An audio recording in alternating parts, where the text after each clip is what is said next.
এই মুহূর্তে সব করতে বড় খবর ভাই, আপনারা জানেন যে ফুরফুরা শরীফের কাসেম সিদ্দিকী ভাইজান আইএসএফের প্রার্থী হয়ে ক্যানিং পূর্বে লড়ত। আপনারা জানেন ওখানকার মানুষকে অক্সিজেন দিত। উনি নিজে বলেছিল আগে আমার ভাইয়ের পাশে আসি, আমি ভাইয়ের পাশে দাঁড়াবো, আমার ভাই কী বলে আগে দেখি, তারপরে অন্য দল। আইএসএফ তরফ থেকে কিছু এলো না সংবাদ, তারপরে উনি কিন্তু তৃণমূলে যোগ দিয়েছে।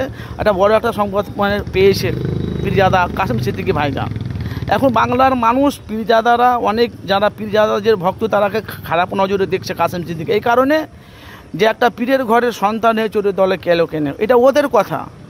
তার সাথে সাথে কাসেম সিদ্দিকী বলেছে আমি 14 বছর বাংলাতে 28 বছর আমি বাংলাতে জলসা অজি নিষেধ করছি, এখন অবধি মানুষের জন্য আমি কিছু করতে পারিনি। রাজনীতিতে এসে মানুষের হয়ে মানুষের আমি কাজ করতে চাই, এই জন্যে আমি তৃণমূলে এসেছি। এই কারণে ওনার মুখ্যমন্ত্রী মমতা বন্দ্যোপাধ্যায় 14 বছরে মানে 2026-এ ওনার হাতকে মজবুত করার জন্য আমি এসেছি এই দলে, তৃণমূলের দলে। সেই নিয়ে এখন বাংলার জনগণ সাধারণ মানুষ, তারপরে ফুরফুরা শরীফে পীরজাদা আব্বাস সিদ্দিকী ভাইজান জলসার মেহফিলে ওনাকে টার্গেট করে বলা হচ্ছে, বলে আমাদের সব করতে একটা আলেম, সব করতে আমাদের ইসলামের যারা দুশমন, যারা ওয়াকাফ বিলকে যারা পাস করে যারা মুসলমানকে যারা মানে অন্ধকারে ঠেলে দিয়েছে, তাদের সাথে জোট দিয়ে তাদের সাথে সামিল হয়ে তাদের সাথে দলে ঢুকেছে। কাসেম সিদ্দিকী ছাড়া কে হবে আপনারা বলে? কেন আমার কাজ হলো ভাই দেখেন মানুষের কাছে সত্যটা তুলে ধরা। সে কাসেম সিদ্দিকী নিয়ে প্রত্যেকটা জায়গাতে বলছে ফুরফুরা শরীফে যারা আইএসএফকে যারা সাপোর্ট করতো তারা কিন্তু এখন সব তৃণমূলে।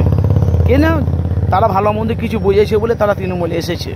এখন ফুরফুরা শরীফে আমি যতটা জানি খালি আব্বাস সিদ্দিকী নওশাদ সিদ্দিকী ছাড়া আর আইএসএফ আছে কি আমি আমার মনে আর জানা নেই, বলতে পারি না, জানবো না।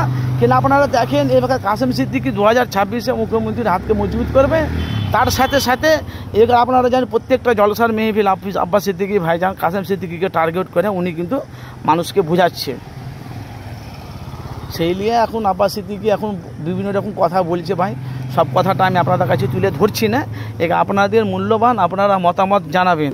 তো ভাই এখন বাংলার মানুষ সবাই তো বলছে ফুরফুরা শরীফে তোহা সিদ্দিকী চাচা যান বলেছে 2026-এ ভাঙড় নওশাদ জিতবে, তার সাথে সাথে 2 থেকে 4টে সিট পাবে ভাঙড়ে, মানে ভাঙড়ে জিতছে তার থেকে 2294টে সিটের মধ্যে নওশাদ সিদ্দিকী 2 থেকে 4টে সিট পাবে। কিন্তু এখন টার্গেট হলো কাসেম সিদ্দিকীকে নিয়ে। এখন কিছু পীরজাদারা তারা কাসেমকে ধরছে, মানে আব্বাস সিদ্দিকী নওশাদ সিদ্দিকী ভাইজান। আমাদের কাজ হলো কি ভাই মানুষের কাছে বাস্তবটা তুলে ধরা। আচ্ছা বাংলার মানুষের কাজ করতে পারবে কি কাসেম সিদ্দিকী ভাইজান? 2026-এ বিধানসভা ভোট আপনারা জানেন, তার সাথে সাথে আইএসএফের সাথে লড়াই আছে, মানে বিরোধী দলের সাথে বিজেপি আছে, তৃণমূল আছে।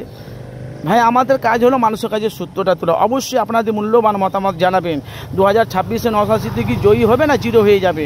আপনাদের মূল্যবান মতামত জানাবেন।